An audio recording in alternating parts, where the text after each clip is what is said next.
another Vlogmas video. December is heating up, it's picking up momentum, the days are going and flowing, and today I thought that I would share a recording of a chat that I did with Nyamuka Books, which is like a, what do you call it? What's the word? It is, what's the word? A subsidiary, right? Okay, yeah. So Nyamuka Books is a subsidiary of Nyamuka Africa, and it is like an online accounting software that they use like for small businesses and things like that. You can download it. I will put the links down in the description box or in the caption, depending on what platform you're watching this video on. But so I did a FinChat with them, and the FinChat was around planning for key life events.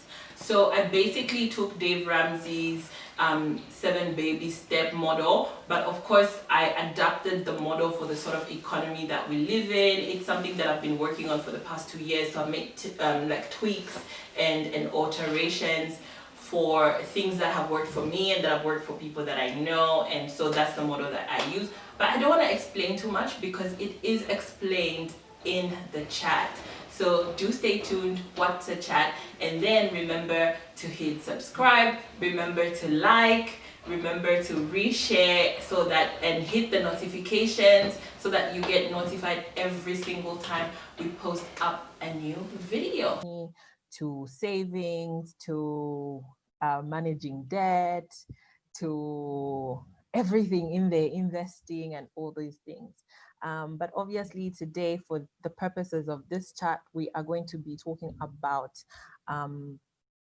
planning for key life events, because most of us do not have a long-term mindset. It's just the way we were raised, it's just how we've been groomed.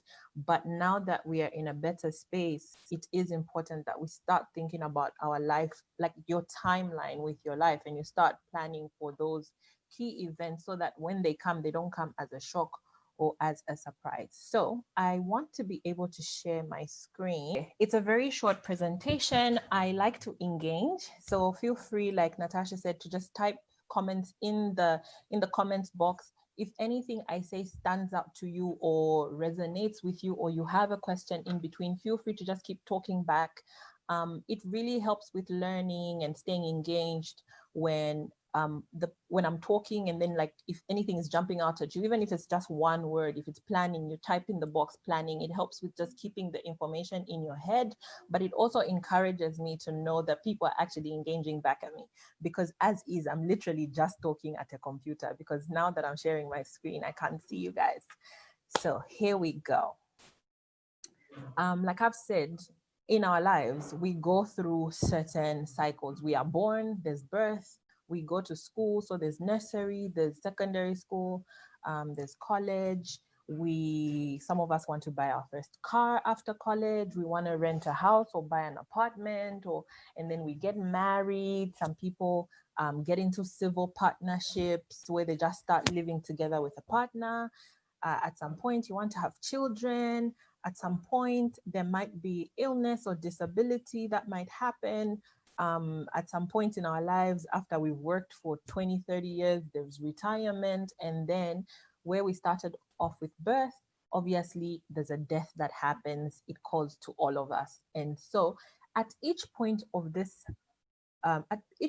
your life cycle, there are things that happen there. At birth, you're not really thinking about your finances. In fact, for the first couple of years of your life, you're not thinking about finances because usually the parents have got it.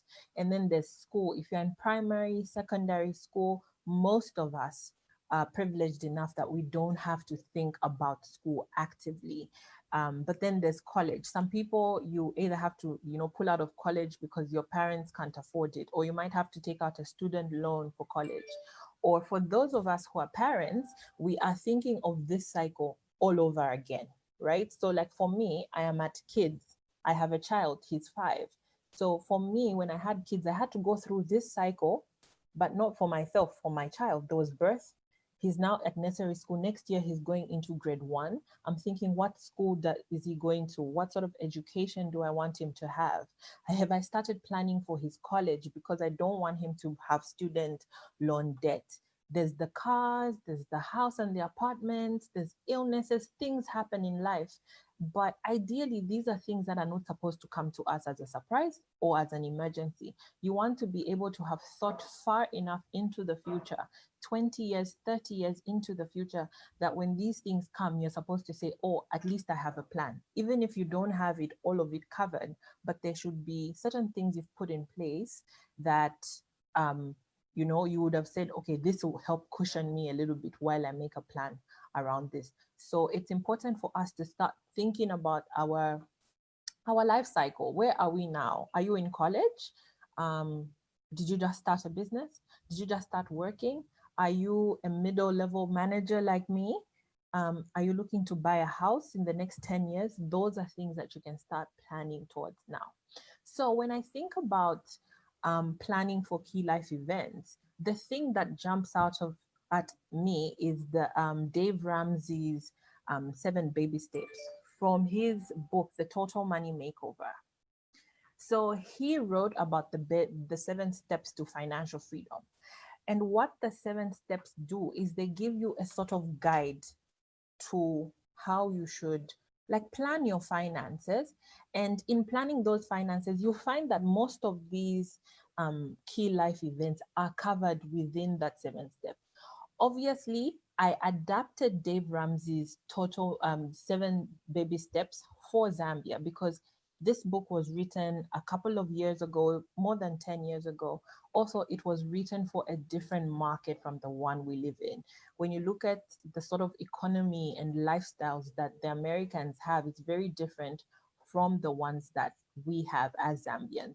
And some of the adaptations that I have made to this, I have lived myself. These are steps that I have taken.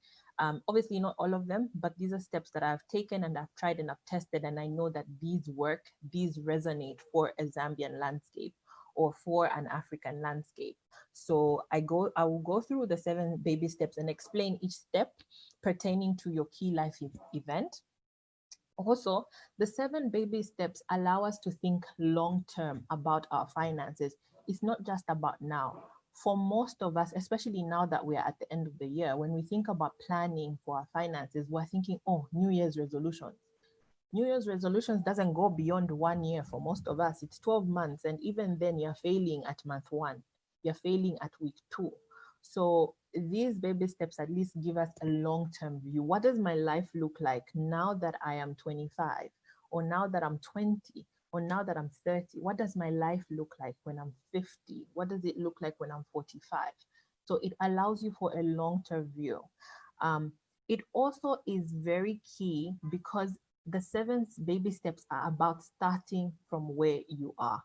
The biggest comment I get, even just as poised investor, when we do our work with our clients, the biggest comment we get is, we don't have enough money to save.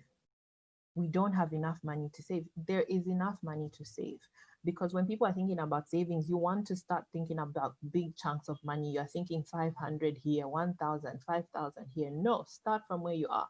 If you have to start with 20 kwacha, you start with 20 kwacha.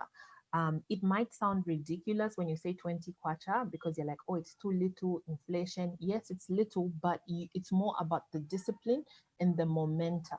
If you're disciplined enough to save a 20, you will be disciplined enough to save a 50. You will be disciplined enough to save 100 and a 500 and a 1,000, and you will be so you're building that muscle. It's like when you go to the gym, you don't just go onto a treadmill and start running 20 kilometers right there and then. No, you don't go to the weights and start lifting 50 kgs, 100 kgs right there and then. No, you don't. You start with your 1 kg dumbbell.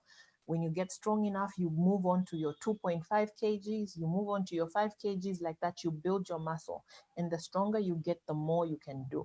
So you will find that even with savings, it's like that. It's like starting to push a car, right? It's stationary. You're putting in more effort and the movement is really, really slow. But as you start pushing, it gets easier to push because the car has started rolling itself. And so you're building momentum.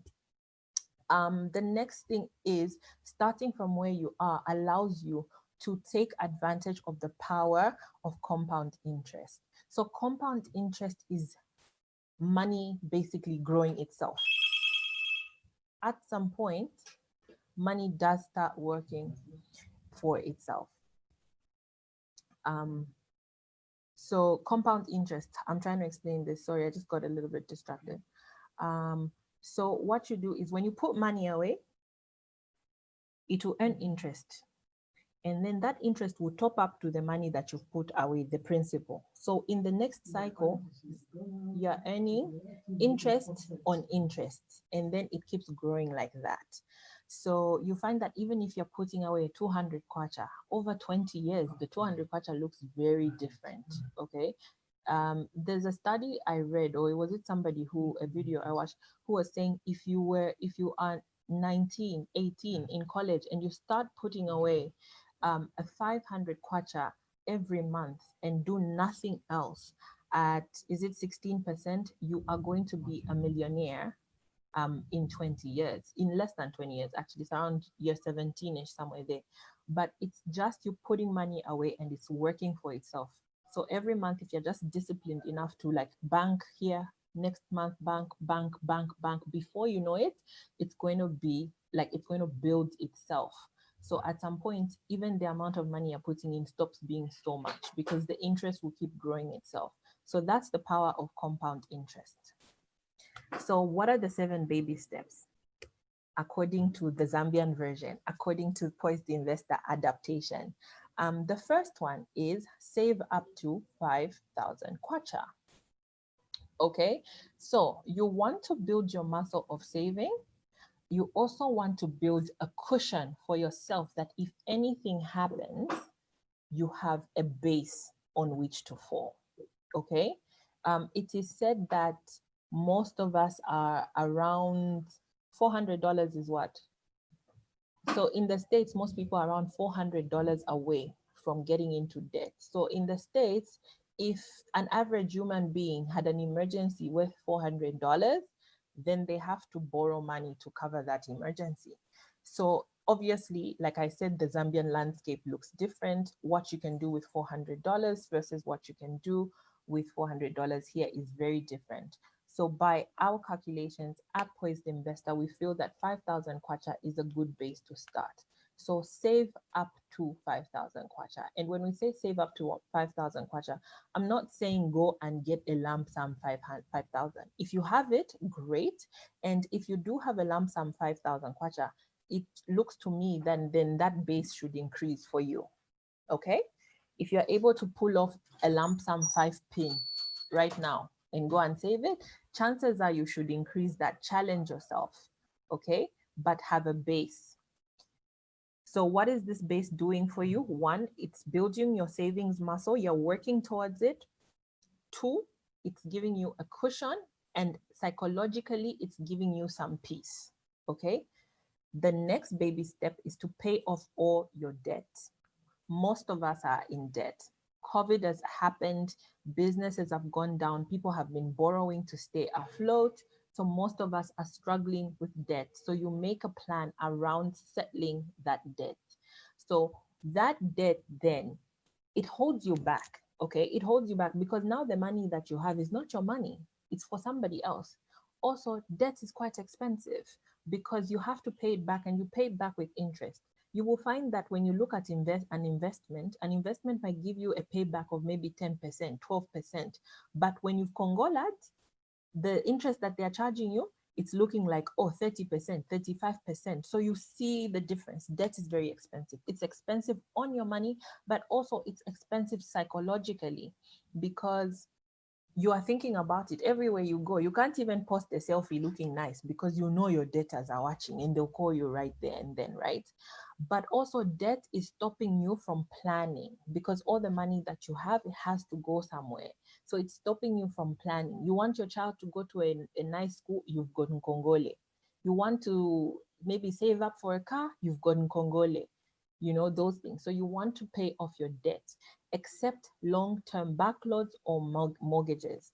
So in Zambia, mortgages are not that common. So most people take out long-term bank loans to, you know, put into projects like building their houses, buying land, or others do actually access mortgage, although like I said, it's not very common. So if you have a long-term structured debt from a bank, and you know, like every month I have a specified amount that I have to pay a minimum, then those are the debts you should tackle last, I feel, because there's a little bit of structure there. The debt that we worry about is the high consumer debt, loan sharks, okay? Clothes, you went and a Congola Brazilian hair, you went and you borrowed money to buy a PS5. Guys, I don't know what you're spending. You borrowed money to go drinking with your friends. So if you have that kind of debt, you want to create a plan around paying it back.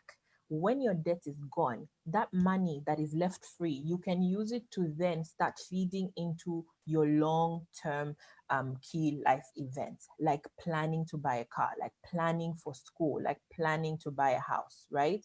So you want to be able to pay this off. What we say at Poised Investor for some of our clients is find out the minimum payments on all your debts. So if you've got 3 different debts and you need to pay minimum, like the total minimum is, say total minimum, you have to pay 5,000 kwacha per month on everything, right? You find the 5,000 kwacha, find out 20% of 5,000 kwacha, which will be 1,000. So you top it up. So now you're looking for 6,000 per month. Once you have that, you use the snowball method. The snowball method is where you've listed all your debts, and then you start paying off the smallest one first, or the most annoying, you know, but usually it's the smallest one first. So you pay minimum on everything else, then on the smallest, you take that 1,000, the 20%, whatever minimum you were supposed to pay on the small one, you add the 20% and then pay that off.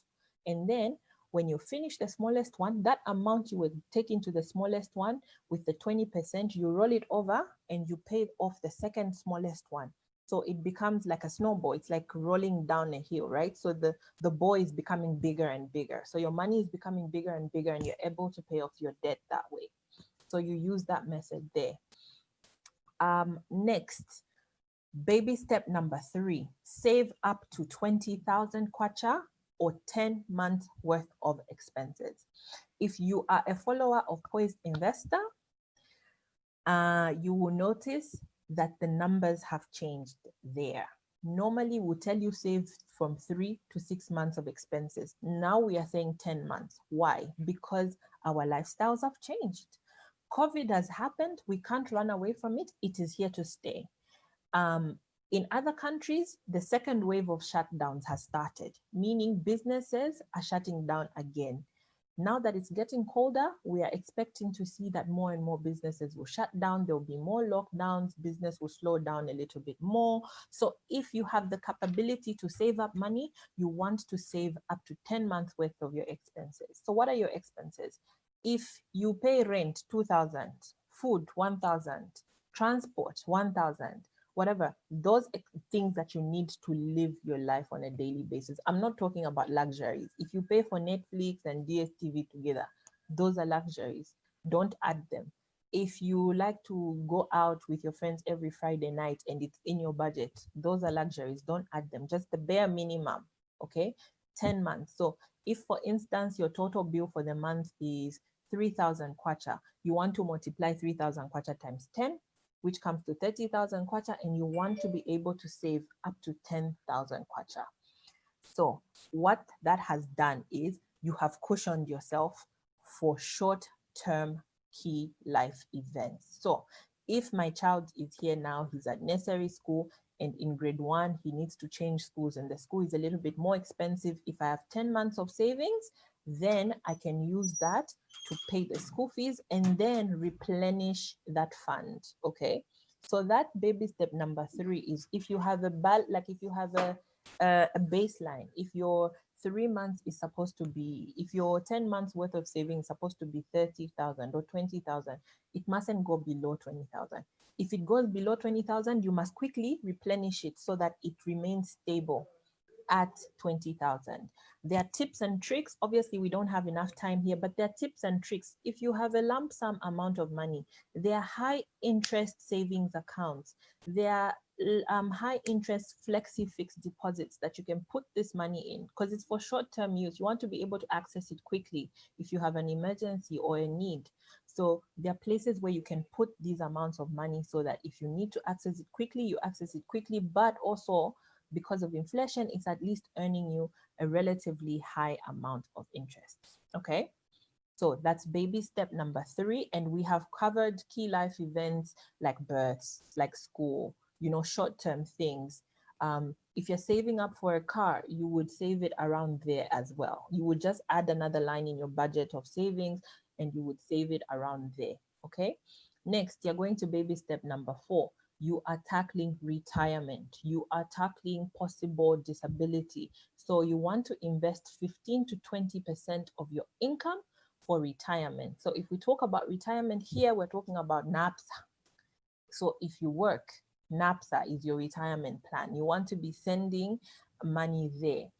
The cool thing with the people who are lucky enough to work in a structured or environment or in a corporate or in government is whatever amount of money that you save, your employer matches it. So if you save 5%, your employer also matches 5% and they're able to save it for you in NAPSA. But there are private pension schemes that you can tap into. There are insurance schemes that you can tap into to create a retirement plan for yourself.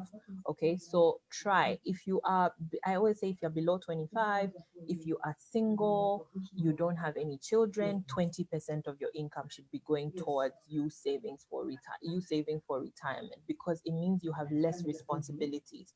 It's different if you are taking care of family, you're married, you know, you have all these other responsibilities. It's different. But remember, it's not supposed to be easy for you. So if you can easily save 15% and it's like nothing, then bump it up a little bit, then go to 20, go to 25%. Push yourself a little bit so that you must feel it. You must feel some sort of force there. That's how we grow, right? If you're exercising and every day it's like 1 kg, you're able to do it, you're not really getting the gains that you would be getting. So once you get used to the 1 kgs, you bump it up a little bit, you go and pick up a 2.5 so that you feel the pain a little bit, you push yourself a little bit harder, and then you get stronger. So it's the same concept we're trying to build here. So baby step number 4, you're starting to think a little bit more long-term. You're thinking retirement, possible disability. So in here, you're thinking NAPSA, you're thinking insurance, private pension houses. These are the places where you're thinking about. Next is you are saving for your children's college, baby step number 5. Those of us who are parents or those of us who are thinking about being parents. So, okay, so you have a girlfriend and then you want to propose in the next year or 2. So you know that you want to marry this girl, you want to have children, you can save. I always say, even Lowola, if you are a guy and you know you want to marry a Zambian woman or an African woman, and you know what I mean, like you know, maybe you even have a girlfriend and you know this is a serious relationship, why not start saving up for your lobola now? Start putting away a little bit of some money in there, right? So these baby steps are a guide, right? Sort of like a framework for you to start thinking about it, but you can shift them around. If there are things, if you don't want to have children, but you want to get married instead, you can put your lobola in there. If you don't want to do a college fund, but you want to, I don't know, travel the world, put a fund there for travel. So it's up to you. You can move these things around to suit your lifestyle, to suit your needs and your goals. So this is just a guide. Next, we are going to baby step number 6. You want to build or buy your house, okay? So you have your funds, okay? You have your money there, your 30 pin is sitting, your 10 months worth of expenses is sitting, you have a cushion, your retirement savings is sorted, it's well on its way, it's growing, you have started savings for your children fund, and it's sitting in a nice investment there, it's earning interest, compound interest is working for you. What are you doing next? You want to buy a house. A house represents security. It represents stability, okay? So you want to buy a house. It's important. There are people who choose never to buy a house. That's fine. what represents security and stability for you. You can replace your house and put something else, okay? But this is a standard need for the majority of us here in this Zambian market. We want to own our own houses. So you put your house there. So if you have a mortgage, or if you remember that long-term loan or a mortgage from baby step one, if you borrowed to build a house, or if you got a mortgage to buy a house or finish off building a house, and it was in your debt sector, but you left it, this is the place where you finish paying that off. It's important for you to be debt-free, like I said, because it frees up money for you to do other things and build wealth. So you want to put that in place. If you're at baby step number 6, you want to buy a house, you don't have any debt, you can take out a mortgage. So you can take out a mortgage and pay it off as quickly as you can. Next, baby step number 7 is you want to build wealth, okay? At this point, you don't have any debt, you have your college fund going, you have your retirement savings going, you have the Kamanai savings, it's growing, it's working. So now you have extra money, you want to build wealth. How are you building wealth? You are extending your investment portfolio. You are putting your money in different interesting things. So real estate is an option. You can do shares is an option. You can do government bonds. For those people who are able to, you're even able to match some of these investments maturity against your needs, right? So for instance, you're saving for college. Like my son is 5. I'll give an example of myself. My son is 5 years old, okay? I am assuming he will be going to college when he is around 17, right? So if I have the funding, I can buy a 14-year bond for him, okay?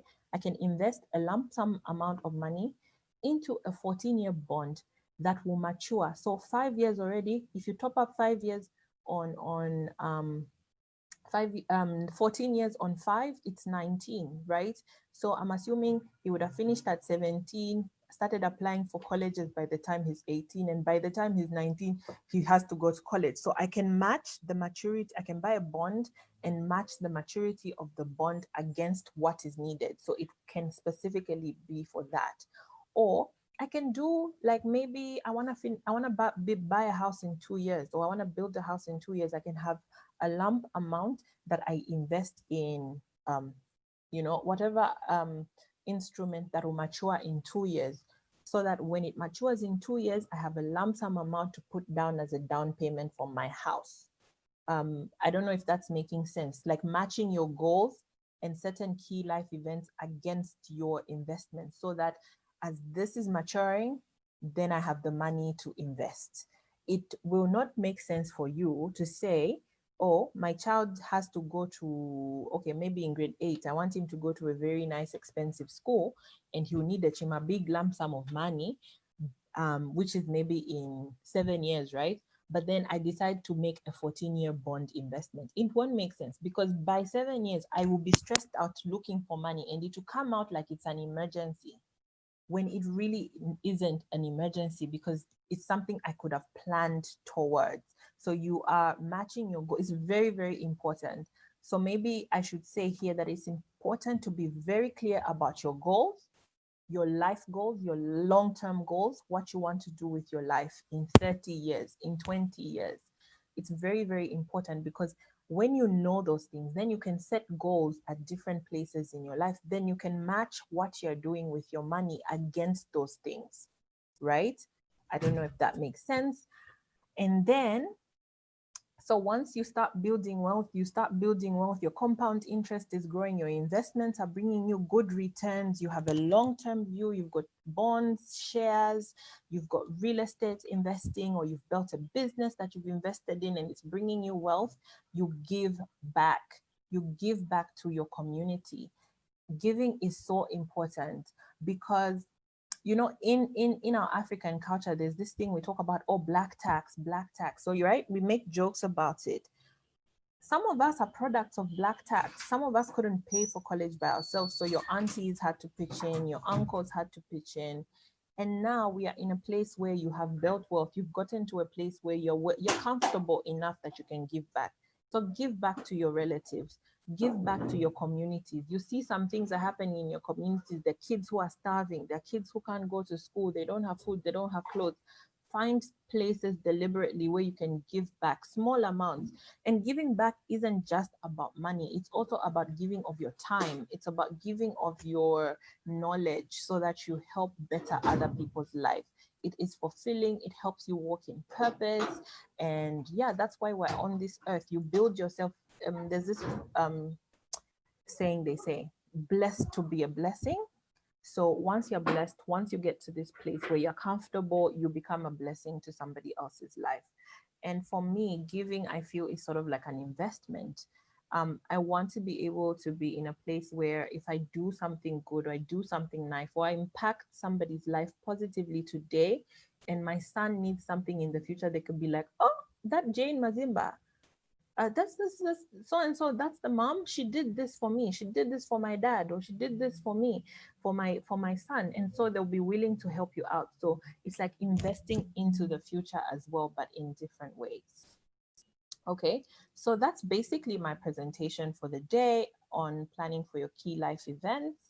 My name is Jayne Mazimba. Like I said at the beginning, I am the founder of Poised Investor. If you want to find more information on Poised Investor, there's the website over there.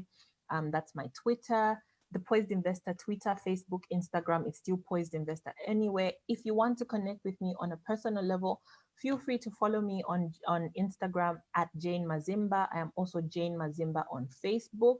Do follow my page. I'm not accepting any more friend requests on my personal platform because it's sort of full. So I have created a page on Facebook. You can follow that page and we can connect.